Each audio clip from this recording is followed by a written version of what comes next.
righty, folks. Back here on the Bossman show, going out the Flagstaff, talk to Coach Brian Wright, Northern Arizona Lumberjacks, out of the Big Sky. Coach, how things out there in Flagstaff today, man? Things are great. Sunny and great summer day up here on the mountain. I hear that, Coach. Coach, I'm gonna ask you, man. What about this position coming in Northern Arizona when you got hired this past winter here? What about this program really stood out to you that you want to come join this and help take this program over, man? Well, a couple things. Number one, it was the people, the athletic director, Mike Marlowe, Yuri Farkas, the deputy chief athletic director, and just their vision for football and athletics in general. Really started it off for me, and their passion to see this thing grow and become a championship football program. And then their commitment to that with a brand new facility. We have a brand new athletic facility here. It's called our High Performance Center for all athletes, and we've got a beautiful facility there. But with not only that, they staffed it extremely well as far as our support staff goes, our athletic trainers and academic support and strength coaches. So really thought it was set up to be successful, to win here in Flagstaff. And then finally our location, where we're at. We get to recruit the state of Arizona, certainly great football in Phoenix area. We're 6 hours away from Southern California. So a lot of good football played out there. And so I just thought our location, our people, and our facility all added up to a chance for success. I hear that, Coach. And in college athletics, it's so important to have from the tight top-down mentality of where the president, AD, support staff, everybody involved is on board and winning. Because a lot of times, winning takes place outside the field by things that goes on behind the scenes that most people don't know. Being you will understand it, but a lot of those things that happen behind the scenes with that support will lead to W's on Saturdays on the field. You're so right. It's critical to have that support, and we talk to our team all the time. We're preparing to win in right now in June, coming up in July. We were preparing to win, when we first showed up in December. So much of that battle is won or lost off the field. And Coach, how cool has it been to get to know these guys since December through the spring, getting guys to buy in and stay and not leave? Because some guys you didn't recruit, let them to believe in you and your visions. How's that been? How's that process of getting to know these guys and getting them to really trust them, believe in your staff, and learning how to practice, learning how to work out, learning how to watch film, learning how to be a good teammate in your program? How's that been for you, Coach? We started off a little bit slow there. It took a while for that buy-in to start to set in. We had a lot of guys leave even before I showed up. A lot of guys jumped in that portal, I think not knowing really what was out there, maybe some uncertainty here. But for the guys that have stayed and that remained through spring ball, our chemistry really took off. The guys really bought into what we were doing, not only from a scheme standpoint, but how we were practicing, how we were working, how we were developing relationships with one another, how we were building that team chemistry. So I was really pleased at the end of spring ball, where we had come in the last 5, 6 months. I sat down with every player individually after spring ball and had a lot of great conversations, a lot of feedback as far as where we are as a program and where we need to go. So I felt like that journey, that process started slow, as it typically might in these types of situations, but has really come on here in these last couple of months. And Coach, and I think I'm very much a process guy. That's how I've always been in my whole career, about the process. So talk about the process of, again, the process of doing things a certain way, a certain rhythm, a certain flow to it, and it builds those habits you build every day that lead to winning, that lead to that mindset to want to win and go the extra mile when it gets hard. Just push through it and don't let hard stop you. How about that? Because a lot of times people get caught up in the results, but not after the process. If the process is the right way, the results will come. Yeah, that's Absolutely right. We really don't focus on the end result, like you were saying, or the scoreboard. We focus on going 1-0 each day, and we focus on the moment where we're at. Making the most of our meetings, making the most of our sessions in the weight room, our on the field training. NCAA rules allow you to have a couple hours a week right now with them, so we want to make those the best that we can make those, certainly in our meeting time and on the field time. So we just talk about the small victories every day, the growth every day. Our guys building those daily habits. We set out when we showed up. We had the guys fill out a goal sheet, and they had to set their dreams and their long-term goals, and then their short-term. But underneath that, we put that daily process that you're speaking of. What do we have to do today? Well, that means maybe for somebody that I gotta show up 5 minutes early to the weight room for extra flexibility. Those small things are the things that we're focused on every day right now. In school, we say B's or better. We want a 3.0 GPA or higher. So everything we're doing academically has to fit within, that process as well. Proud to say our team had a 3.3 GPA this past spring. So some of those things we're starting to see pay off. No doubt, coach. And like I was telling one of my interns, if I got on the call with you, like I've done 17 things today already. It's already 3 o'clock Atlanta time. So I'm trying to teach him, like, hey, man, you have to have a flow to your life, flow to your day, a flow of purpose to what you're doing, son. And you can't just do it. You have to have a purpose to what you're doing. I do interviews, I do sales calls, I talk to you interns, I talk to other people. So I'm doing something productive about day. Every moment is counting. Every emotion matters, and the process matters. I'm trying to teach this to my intern here, but playing football for me, those little lessons are being applied in my real life right now for guys who are looking up to me as my interns. That's right. And we hope that what we do here will help change the world, right? We want our guys to be able to take what they're doing here, waking up every morning at 6 a.m., going to the weight room, getting the extra stretching, going to the nutrition center, getting the nutrition that you need, really pre and post workout. Our athletic training staff does a great job here. So we have a lot of different things our guys do with prehab, on top of what, maybe somebody needs for their rehab, and then those film sessions. So you're right. There's certainly a routine. There's a process to it. And I certainly would think these guys will take it on long after football days are over. Now, coach, for these summer workouts, coach, you doing more team drills, more than individual drills to get them kind of prep for fall camp coming up here really soon. So 7 weeks time, we have fall camp coming here. So how are you trying to use those hours that the NCAA gives you to maximize, get the most out of it for the summertime here? Yeah, well, so much of it right now is in the weight room with our strength and conditioning coach. He does a phenomenal job for us, and he's a former football player at the collegiate level, so really trust what he's doing, and puts together a great program for our guys. So a lot of it is in the weight room and out on the field with our agility and speed training. And then we take the 2 hours a week that the NCAA allows to get some meeting time, and during that we'll do some individual work and walkthroughs. So we're getting some walkthrough time where it's low impact, but yet we're getting some high volume work for the guys. And that's pretty much our week here throughout the summer months. And coach, for you coming up from D2 to FCS, what's the difference for you for recruiting wise, scholarship wise, how that works? Because I know a lot of people don't understand the difference between the divisions. So explain to listenership what's the difference between like D2 and FCS for scholarships, and how you can split it up and kind of get guys in school that way more so you can FBS level. Yeah.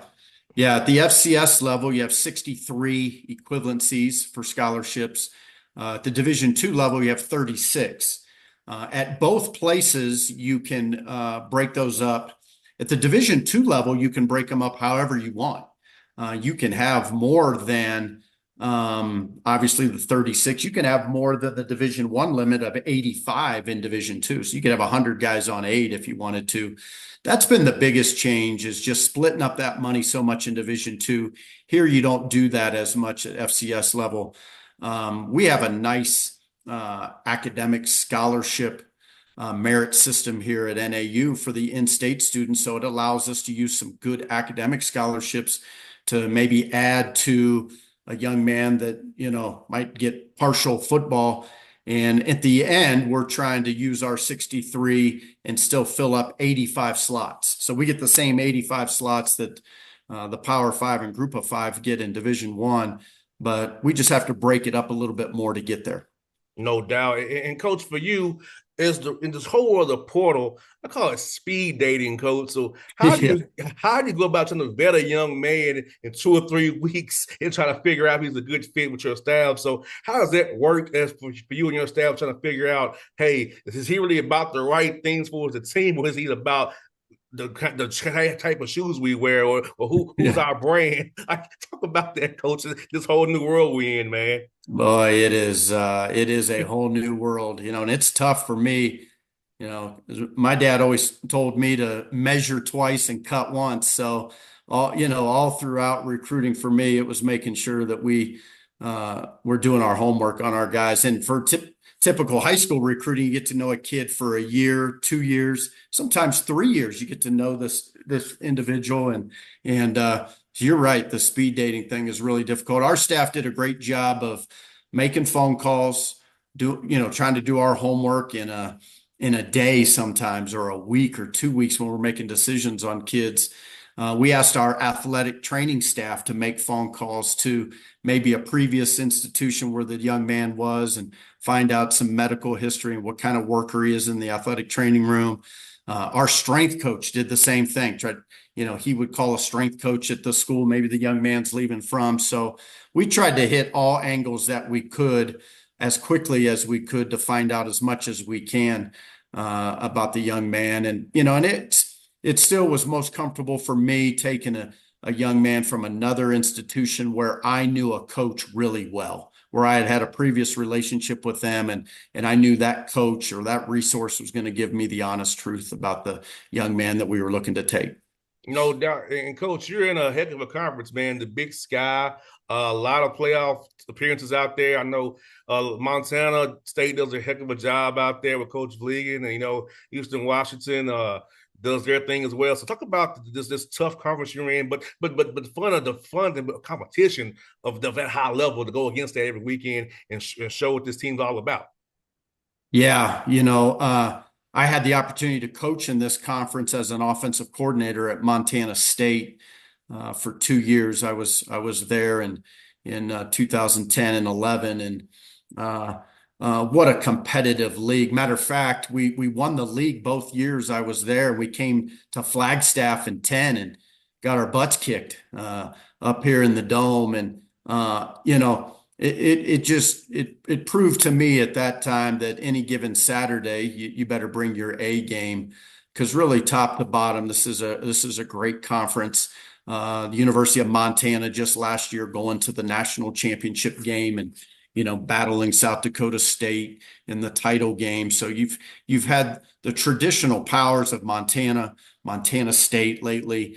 Weber State made a great run the last few years.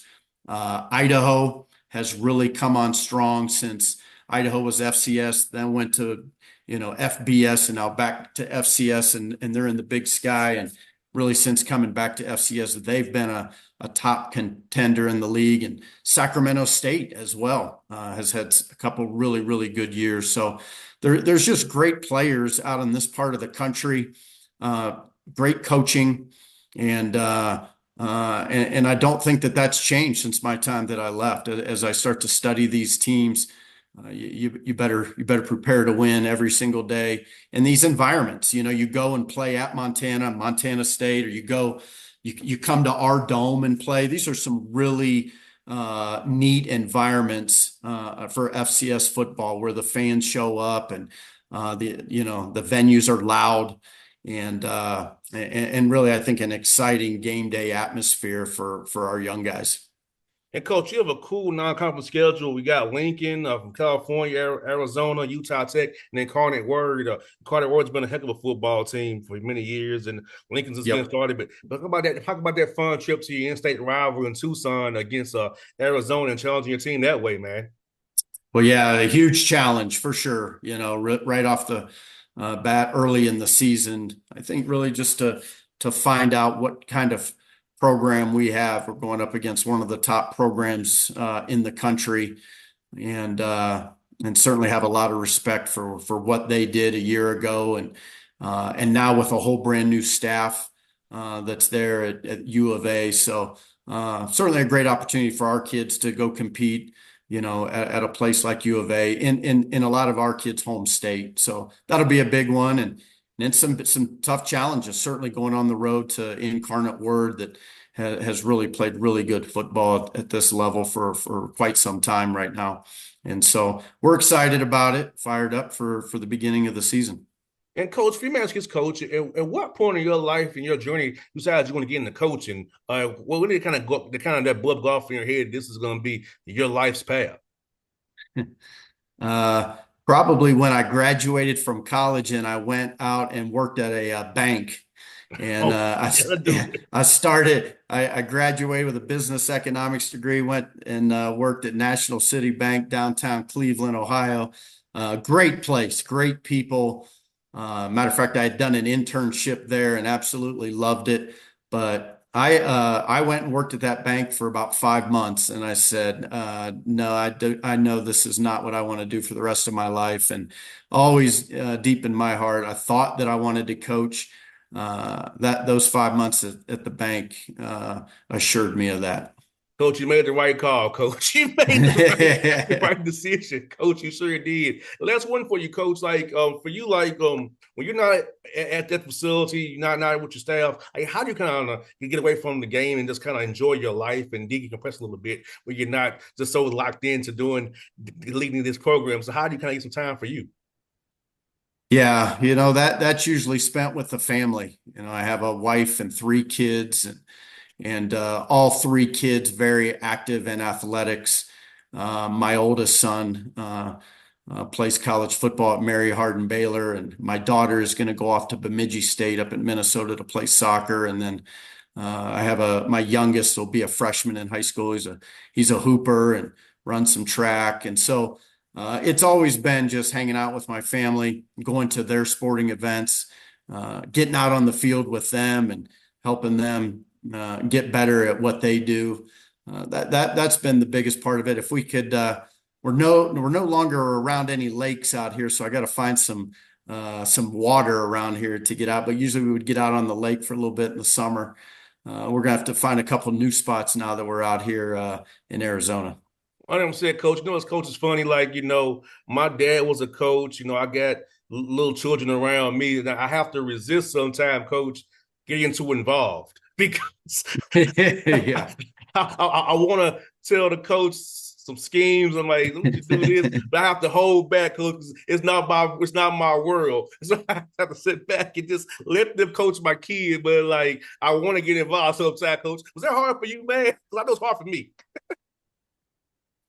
At times it can be, yes. That's why I found myself sitting way far away sometimes from the field. And when I would go to my son's games, I would try to sit back in the end zone somewhere away from all the folks and away from all the comments and all that. But we've been very fortunate really to have some really good coaches in my kids' lives. So that part's been fun. It was funny, Coach, though. My dad's a coach. I played too. So me and my dad are watching the games. We're talking high level stuff, right? So the kids are going back, taking the high levels that we're talking about to the coaches. I said, "Don't do that. Don't do that." What me and your granddad talk about, don't take it back to your team. So over their heads. A lot of experts out there, right? Yeah, yeah, like don't do that. Hey, you're 8 years old. We don't have to worry about certain concepts. Yeah. We don't do that. You're 8, son. Yes, coach. But I tell you, it's fun though. It's good. It's good. But I'm happy that he's that deep into it. He listening with me, his granddad's talking about. So it's like he's listening. So I know he really he's starting to click and he loves it, because he's talking to us about inside zone, outside zone, jet. So he's hearing us talk about these stuff. So it's like, oh, you listening for real? When we were at Florida Atlantic and my oldest was playing flag football, he was a quarterback. We were down in Boca Raton, and his flag football coach decided to let him call his own plays since he was a coach's son. And I was like, please don't do that. Please don't. He'll be ruined for life if he gets to call his own plays when he's 7 years old in flag football. Yes, sir, coach. We know it's fun. It's fun that we do this, man. Play this great game and teach us so much, coach. And Coach Wright, I'm thankful to have you on the show today, man. I'll do it again real soon. It's good to chat with you. I had Coach Burkhardt on the show as well, so showing you guys some love out there in Northern Arizona. So anything you need from me, coach, I'm glad to help you guys any way I can. We'll come on the show and promote something. I'm here to help you guys out, man. I love what you all do out there in Flagstaff, coach. Hey, we really appreciate it. Thanks a lot. Thanks for having me. Go Jacks. Anytime, coach. Appreciate you, man.